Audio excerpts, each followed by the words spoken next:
Thank you for joining us on our news desk on QTV. We take a look at stories making headlines. Operations at Atlas Mara Bank head office in Lusaka have been paralyzed after bailiffs pounced on the bank confiscated office equipment in a bid to recover a $1 million United States debt. Energy Minister Matthew Nkuwa says the impending increase in electricity tariffs will apply to all categories of electricity consumers. And Zambians have been called upon to oppose any attempt to remove the National Assembly's oversight role in the contraction of public debt. With the news in detail, my name is Diana SUMBWE.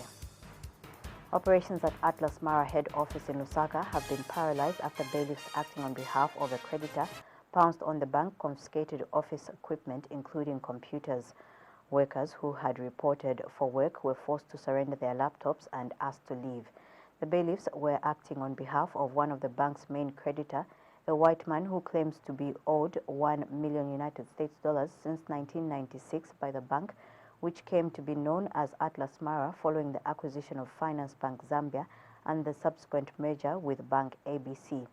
The unidentified man who accompanied the bailiffs during the operation was heard shouting that for 23 years he has been waiting for his payment as he attempted to confiscate equipment from the bank's control room.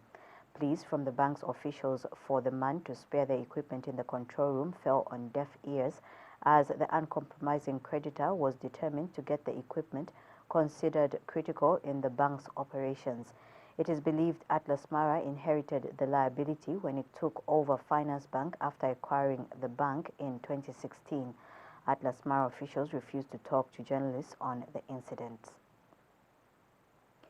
The 2019 Zambia Bribe Payers Index Survey report by Transparency International Zambia in partnership with the Anti-Corruption Commission indicates an increase of 0.9% likelihood of a public service seeker paying a bribe to any of the public sector institutions covered in the survey. The Zambia Police Service has maintained the top slot as the most corrupt. The Zambia Police as the top slot as the most corrupt at 40.5% compared to 63.9% recorded in 2017, with the Road Transport and Safety Agency RATSA coming second at 18.9%. According to the report, significant decreases have been observed in the Zambia Police Service traffic section with a percentage of 23.2%, local authorities at 14.1% and ministries for education at 6.4%. Making a presentation, consultant Mbinji Mufalo says reasons for paying a bribe demand to Zambia Police Service include avoiding delays, avoiding penalties or sanctions, fear of service denial, or other factors. Favorite Kalando has more details in this report. About 1.6 billion people annually have to pay a petty bribe to get public services in the world. In developing countries, such bribes reduce the effectiveness of donor aid intended to reduce poverty. In Zambia, the Zambia Bribe Payers Index Survey, which is jointly conducted by the Anti-Corruption Commission and Transparency International Zambia, the Zambia Police Service is still leading as the most corrupt among public institutions in the country. The Zambia Bribe Payers Index Survey, a corruption measurement tool that seeks to provide an empirical evidence base of bribery that can inform anti-corruption advocacy, key strategies and approaches that can reduce occurrences of bribery in the public and private sector, indicates that the bribery pay factors for paying a bribe demand in Zambia Police Service are observed to be avoiding delays. Consultant Mbinji Mufalo shares the findings of the report. In Zambia Police Service, when you look at service interaction and bribe-seeking incident, it's actually highest in traffic-related and other police clearance. This is your fingerprints, and for example, you want to certify that your driver's license was lost and Interpol. So on an average of 736 service-seeking interactions that occurred with Zambia Police as observed, 52.4% actually resulted in a bribe-seeking experience.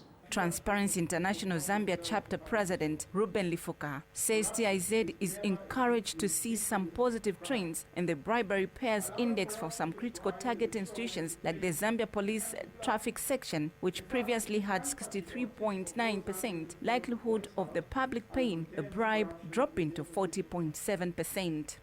We do therefore anticipate that some improvements may be seen in the short to medium term. However, we want to call on the police command to devise medium and long-term plans to address this problem of corruption in the police service. Corrupt police officers do not deserve to be part of the service, and we challenge the police command to be decisive and weed out all officers engaged in bribery. We'd like to see the police establish a hotline where the public can report corrupt officers. Vice President Inonge Wina, who was represented at the event by Minister in the Office of the Vice President, Oli Papiri, directed the Anti-Corruption Commission and Cabinet Office to expedite the review process so that there is a national framework to coordinate and harmonize all efforts aimed at fighting corruption in Zambia. I would like, therefore, to take this opportunity to call upon all permanent secretaries and heads of public institutions and to accelerate the establishment of integrated committees as one of the measures aimed to reduce corruption and improve service delivery. Anti-Corruption Commission Board Chairperson Justice Anderson Zikonda shares some of the challenges the Commission is facing to execute its mandate. Not achieve corruption-free if every citizen in this country can go and corrupt another one and another one accept corruption. We will not be everywhere. Anti-Corruption Commission is poorly funded.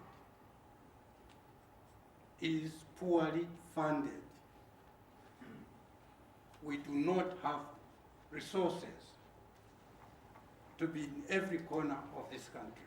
Favorite Kalando, QTV News in Lusaka. Energy Minister Matthew Nkua says that the impending increase in electricity tariffs will apply to all categories of consumers. Mr. Nkua says there is a crisis that needs everyone to resolve. He says the power deficit the country is facing is likely to be addressed between 2020 and 2021. And Mr. Nkua says his ministry has started implementing the directive by President Edgar Lungu to prioritize power supply to hospitals, health centers, and water supply operations. In a ministerial statement to Parliament on the electricity situation in the country, Mr. Nkua has, however, acknowledged that implementing the directive is not easy, as the situation has resulted in some houses that share the same power connection lines with the health facilities being exempted from load shedding. Where these hospitals are, or should I say maybe isolated lines where they are powered off. You find, for example, I'll give Chilenge Clinic. Chilenge Hospital is right in the middle of the people and is connected on the same grid that the other people are connected on. So when you disconnect the people there, you definitely disconnect the hospital as well.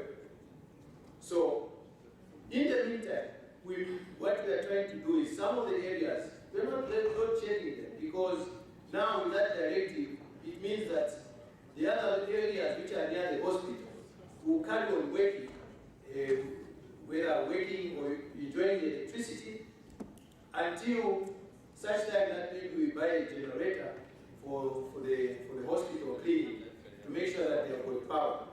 But it is not an easy thing to do. It is difficult to isolate only the hospital. But in the long run, we intend to find some bypass for all the clinics and construction clinics and hospitals, and also the water utilities. We'll find dedicated lines to those places so that as we load shed, we can isolate the hospitals. But I must say that very soon, I think somewhere in 2021, 2022, this should be history. With all these power plants that we are working on, load shedding will be history. Where these hospitals are, or should I say maybe isolated lines where they are powered on.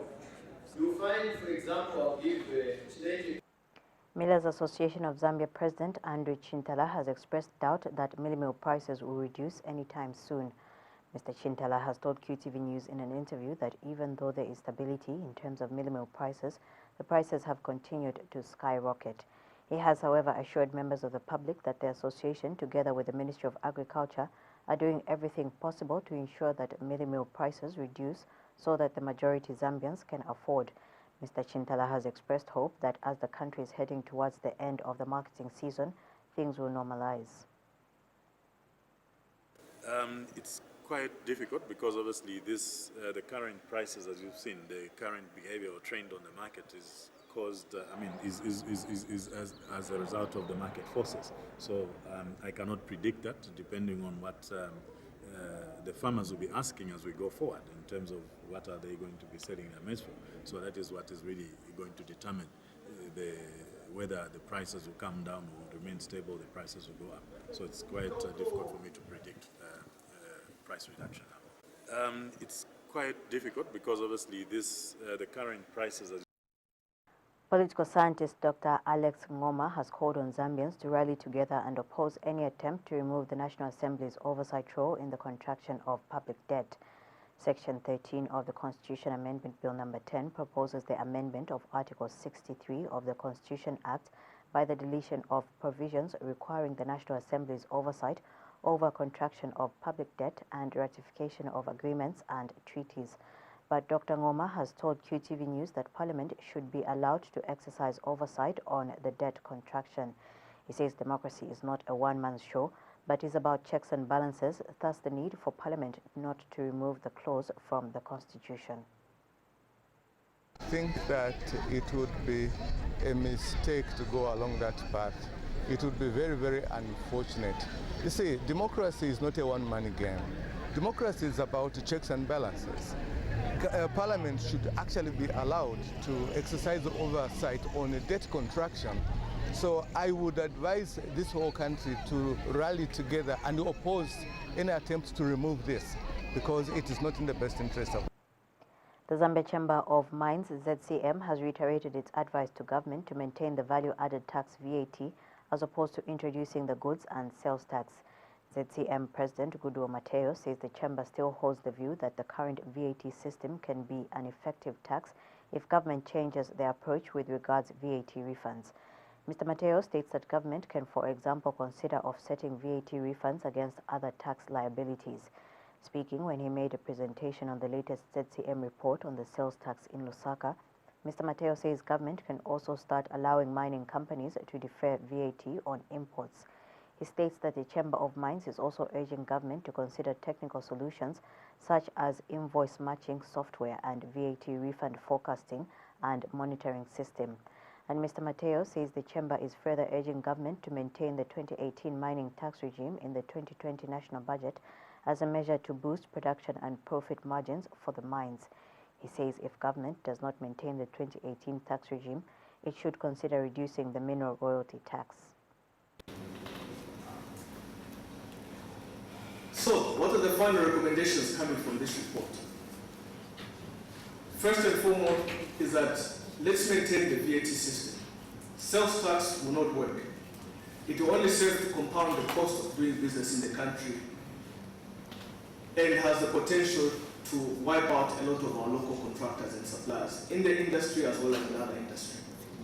Let us find a way and means of improving the administration of VAT. One of the means of doing that we mentioned is ring-fencing VAT refunds. The government can monitor and forecast what sort of VAT refund that it makes and keep them in a separate account that is away from the government treasury. In addition to that, government needs to invest in some technology and systems for administration of VAT to make it work better than it has been working for the government. But government can also look at other measures, allowing mines to offset VAT refunds against other tax liabilities so that government doesn't actually have to pay cash in VAT refunds. Environmentalist William Harrington and Robert Chimambo say there should be no more impediments in setting up a tribunal to investigate whether or not Lands Minister Jean Kapata was in breach of the parliamentary and ministerial code of conduct when she acquired a small holding plot in the degazetted part of Lusaka East Local Forest Reserve number 27. Speaking at a media briefing in Lusaka, the duo is optimistic that the Chief Justice will do the right thing and set up a tribunal. Mr. Harrington has disclosed that the acting Chief Justice has responded to their request for a tribunal to be set up, but that in response he has asked them to provide evidence. He says they have since written back to the acting Chief Justice to remind him that the law does not require that they provide any evidence, but instead requires the Chief Justice to consider setting up the tribunal for further investigations. And Mr. Harrington says the presidential address to Parliament lacked what the people needed to hear with regards to the issue of Forest 27, as it was expected that President Edgar Lungu will order the revocation of all land titles that have been issued in the area.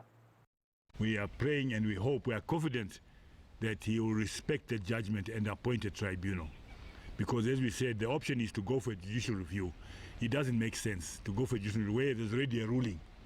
Exactly, so that process is unnecessary. Unless the judiciary is so compromised, which I don't want to use the word or to believe so, to think so, but we will be forced to believe that they are compromised because they've been issued with title deeds. You see, they've been compromised. So we are hoping that they'll be professional in their role and appoint a tribunal. So we'll wait for a week or so. With all due respect, let's wait for a week or so. And I'm sure even this week there's time for him to make a decision on whether to appoint. Otherwise, it means another judicial review. Totally unnecessary. And Mr. Chimambo has noted that the challenges in land issues emanate from the planners, who he says should be disciplined. Here we are talking about the minister. We are talking about Chief Justice. We are talking about who is the other person? Mr. Speaker. Mr. Speaker. And the Vice President. Chikulire. Now, what we are discovering, in fact, is that below this Chikulire, the civil servants, director of forest, some officers in the Surveyor General's office, and many others, wazani in Nyanja wanazininka. They gave themselves plots in these sensitive areas, including the one in Mumbwa. But you see, they're being smart by now putting Chief Justice, Vayenda, no, Madam Chief Justice, there's a plot here, you know the way these things are. She signs. My young brother, Honorable Matibini, he signs, thinking everything is right. But what they're actually doing is covering themselves. But the miscreants, the wrongdoers, are these civil servants here. And that is where you should look at those lists. Find out who. Meanwhile, Caritas Zambia Executive Director Eugene Kabilika says the appointment of a tribunal will allow justice to prevail with regards to the issue surrounding Forest 27 for the sake of the present and the future generations. So the church is concerned about human behavior that distort creation and therefore causing problems, not only here in Zambia, but also worldwide. We in Zambia must not just think that we can do anything we like in the environment and it's not connected to other people somewhere in the world. We may not notice ourselves today, but your children and the children of your children will definitely be affected. We always now talk about intergenerational justice. This is the cry that we are crying for now. We want justice for ourselves and those that are coming in future, so that when they come, they will still find that Lusaka still has plenty of water for human sustenance. The Pope in the... Patriots for Economic Progress PEP President Sean Tembo is disappointed that Finance Minister Bwalangandu has so far done nothing to turn around the Zambian economy.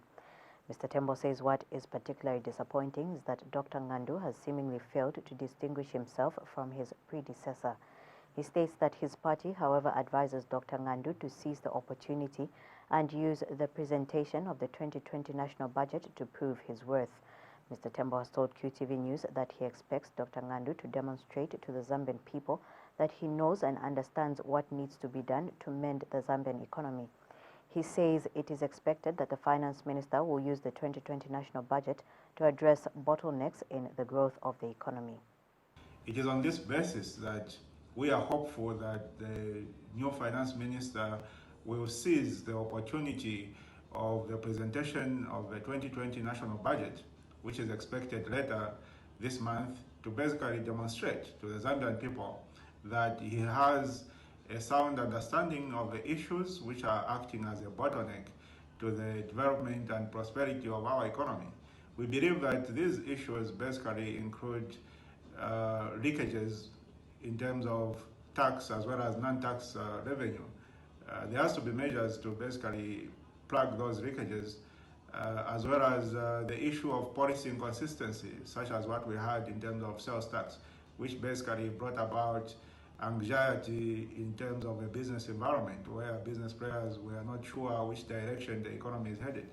Other issues include fiscal discipline, as well as overborrowing by government on the domestic market, which results in crowding out of the private sector.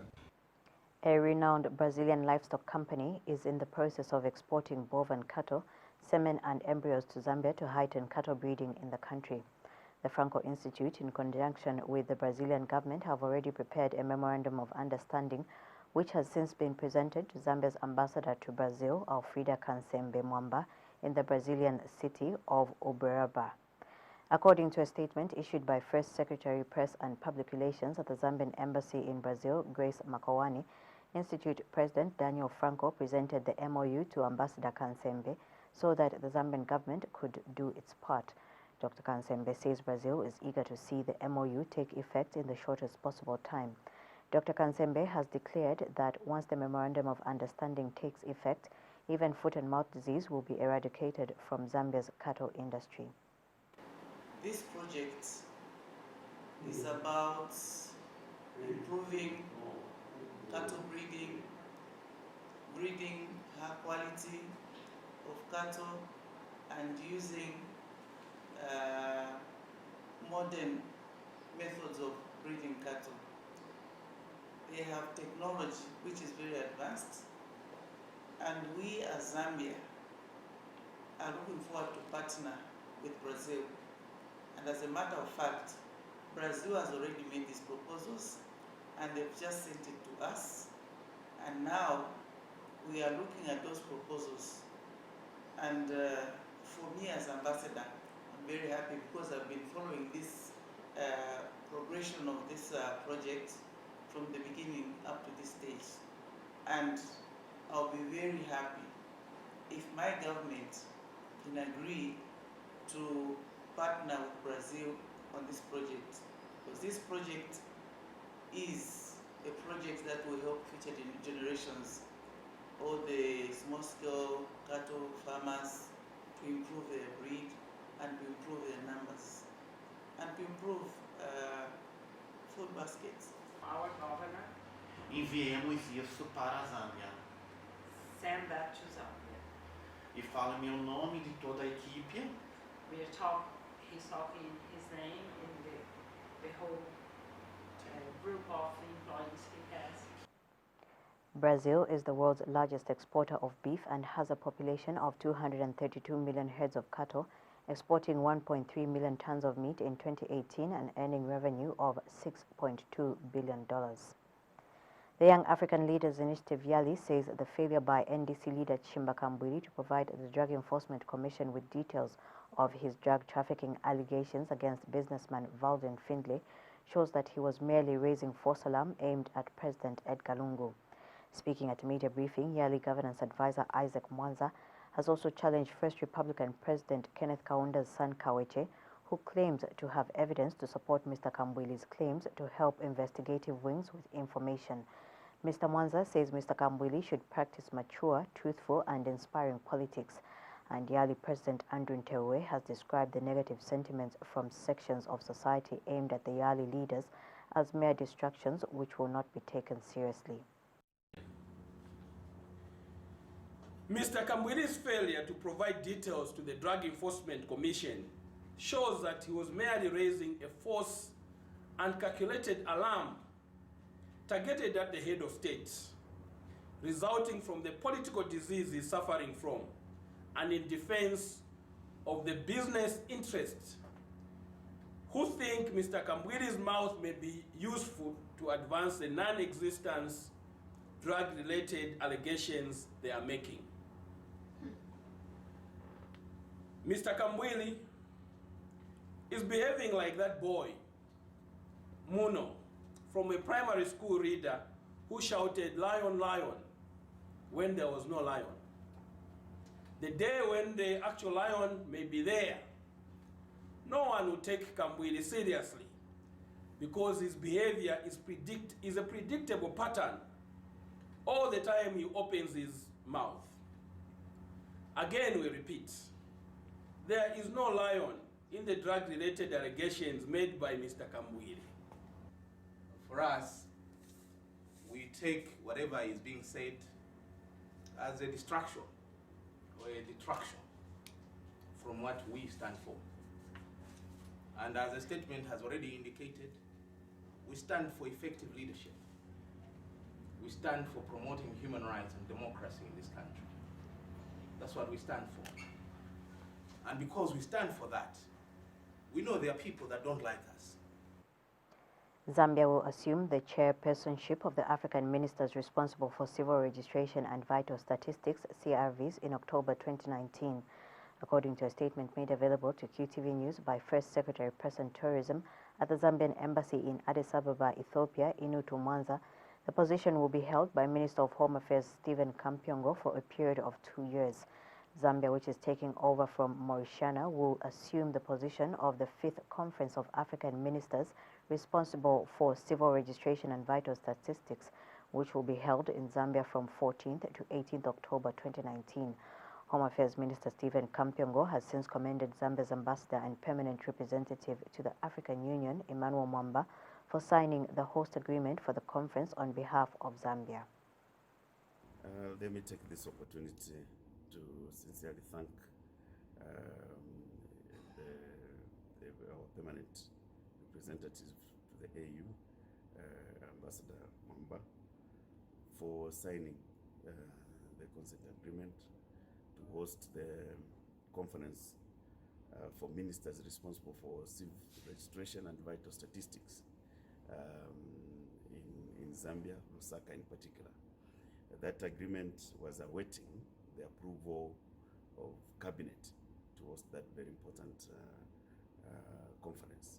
And to that effect, I must thank His Excellency, the President of the Republic of Zambia, Mr. Edgar Chagwarungu, and the entire cabinet for approving the host of this very important ministerial conference. You may wish to know that His Excellency, the President, was Minister of Home Affairs when the inaugural conference was held in the Republic of South Africa, and it was officially graced by the then President Jacob Zuma and chaired by the then Minister of Home Affairs, Madam Nkosazana Zuma.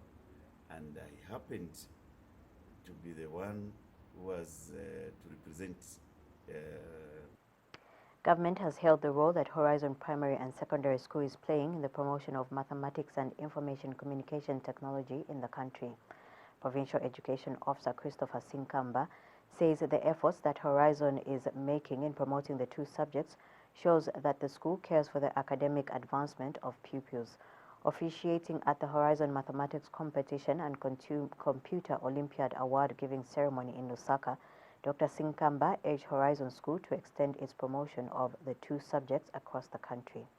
Therefore, speaking on my own behalf, on behalf of my fellow managers from districts, in the name or names of district education board secretaries, and on behalf of the Ministry of Education that is mandated to deliver quality and relevant education to the Zambian people, we are very excited to be part of this wonderful assembly this morning. And it has to be on record that we are very supportive to what Horizon schools are doing. You are very And Horizon School Trust Board Chairperson Leslie Mbula has expressed happiness that at least 40,000 pupils from Lusaka took part in this year's Horizon Mathematics competition and Computer Olympiad. Only to 200 for the Horizon Mathematics competitor finalists and 42 Horizon Computer Olympiads as finalists. These are the people that are going to receive the awards. And the awards range from computers, bicycles, certificates, and so on. Now, it's not enough to confine this thing just to Lusaka province. It must go to other provinces. But at the moment, we are very constrained. As a Horizon Educational Trust, we do not have enough funds. We do not have enough manpower. To end the news, we take a look at stories making headlines. Operations at Atlas Marabank head office in Lusaka have been paralyzed after bandits pounced on the bank, confiscating equipment in a bid to recover $1 million United States debt. Energy Minister Matthew Ngua says the impending increase in electricity tariffs will apply to all categories of electricity consumers. And Zambians have been called upon to oppose any attempt to remove the National Assembly oversight role in the contraction of public debt. On that note, we end the news. Pleasant viewing.